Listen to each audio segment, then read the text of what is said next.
Hello, beautiful people, and happy day. I hope that you're having the most amazing day. I am popping on because we are going to do a little first aid kit. This is what's in my first aid kit. I will add, this is not everything that I bring in my pack to keep myself safe and such. This is just what's in my first aid kit. I've done a few what's in my packs in the past. This past weekend I was out hiking and we needed said first aid kit. So I figured because I needed to do a bit of a restock, I would do a little what's in my first aid kit with you. Now I will say, over the years, forever and a day ago, if you've been here for 7,000 years, you know that I used to volunteer with search and rescue. So there are definitely some things that I've added to this. The nice thing about this is a lot of these pre-made kits you can buy that have a ton of stuff in them. And then I would say just kind of beef things up, add a few extras in there and you're good to go. So let's get started. Oh, also friendly reminder to check the expiry dates on things and to be restocking your first aid kit. As soon as you take something out, make sure that you go and replace it because you don't want to be out needing something and not having it. So let's get started. These kits are a great starting point. So I have the 1 to 2 person, 1 to 4 day kit, and they're the adventure medical kits. I've had mine for quite literally 7,000 years. They're a great starting point. And then they come with this little waterproof bag on the inside. And then I put all of the things that cannot get wet in here. And then I tuck some other things in and around. These bags actually can stuff quite a bit more in, so they're a great starting point. So this past weekend, we had hiked into a backcountry lake. My girlfriend dove in. I don't really know what happened, but she came up. We had a bit of a gash. I'll put a photo in here. We were bleeding, but we got her all stitched up quickly and easily, which thanks to this handy dandy little kit. And then we got her into a hospital quick. And because we got her stitched back together quickly, they actually didn't even need to do stitches for her. They just glued it back together, which was perfect. So also I hope that you laugh at this, but sometimes I think to myself, I want to be a girly content creator. I could do makeup things. And like I wear makeup. But then the content that I want to create for you is like, what's in my first aid kit? How to do a reno? Let's go outside on an adventure. And I'm quickly reminded that it's not my vibe. I probably wouldn't be the best person for that. So anyways, let's stock this first aid kit. We're gonna start with some gauze pads. And then bandages of a whole bunch of different kinds. Just grab an assortment of different sizes. I wanna say that these come with a few already in them. I've added just a few of those funny kind of different kinds. When you buy packs of Band-Aids, they usually come with a few like one-off different sizes. Tuck those in your first aid kit. Band-Aids don't weigh much. You're not gonna be disappointed if you have one extra Band-Aid in there. It's not a lot of extra weight. Some moleskin. Sterile gloves.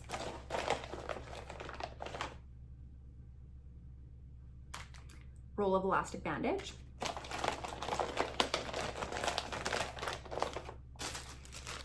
This, super important. I know it looks boring. Well, actually, we have a fun lighter in here, so maybe it looks less boring. Having a lighter in a Ziploc bag to make sure that you keep it dry, just in case there was a hole in this, another layer of protection, because if a lighter doesn't work, it's kind of useless. The lighter, but the most important thing in here is actually flagging tape. So if you were in a situation where you were out on a trail and say you were only with one other person and they got hurt and you had to go out to get help, but you weren't 100% sure how to get back to exactly where you were, you can flag the trail on your way out, because there would be nothing worse than someone being injured and then not being able to find said person. So flagging tape. And the lighter, in case you need to make a fire or anything like that. A whistle. Medical tape. Duct tape. Tylenol and Advil. You can just buy the little travel bottles, and these I find are perfect. Tweezers, but leave them in the little container just so that they're not popping your waterproof bag. I had to tweeze cactus out of my girlfriend's bum a few weeks ago. Honestly, there is a lot of things in here that I use often. She leaned back and kind of sat a little bit on a cactus. Alcohol wipes. After bite pads.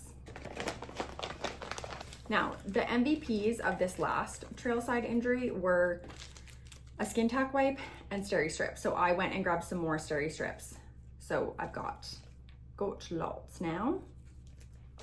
But the real MVP of this was this skin tack wipes, because she was bleeding and so her skin was just kind of wet. The steri strips weren't sticking. So this just made a big difference because they would actually adhere to her skin. Some safety pins. And then all of this stuff, I'm just going to fold up now and put in this bag, and then I have some extra things that I tuck in there with it. Candy, because you never know. I always carry snacks in my bag with me, but if someone needed something, this is a really good thing to have. It takes up no space. High chews are individually wrapped, and if you needed to just give someone some easy quick sugar, if they were diabetic, you never know. An emergency blanket. This thing does not take up much space, but honestly, if you needed it, you would be so grateful for it. So it's light, it doesn't take up much space. I just slide it in the back of my little pack here. Girlie's asthmatic, so we carry a puffer and a compass. I know that everyone's like, why would I bring that? Well, because your phone might die and your battery packs might die, and this is just a really good thing to have. They don't take up that much space. You do need to know how to use it. So hop on YouTube, read to bed. They're not hard to use, but they're super handy and helpful to have. I just pop my compass in my first aid kit here. Everything in one pack, which is super nice. I also carry a knife with me, which I like having just in a different area of my pack because I find that I use it for other things just kind of on the trail as well. So I like having it in a different spot. But if you found that you weren't reaching for it often, you could also tuck that into your first aid kit. But this is a super handy, helpful thing to have. This definitely saved us this weekend. I know that first aid kits are something that we always think, oh, well, I like won't need it, or I'm not going that far, or I'm not gonna be at a cell service, things like that. You know, when in doubt, you wanna have it. They're not very big. They don't take up very much space. Honestly, it doesn't really matter where you're going. It's worth bringing. I'll show you how much space it takes up in my trail vest. It takes up barely any room, and it honestly is a lifesaver when you're on the trail. So it's something that you want to make sure that you have. I know it's inconvenient to have extra weight, but it's not inconvenient to have what you need if you need it. So highly recommend. Anyways, if you have any other questions about first aid kits, my pack, things like that, let me know. Thanks for coming to hang out. And yeah, that's all. Thanks for coming to hang out.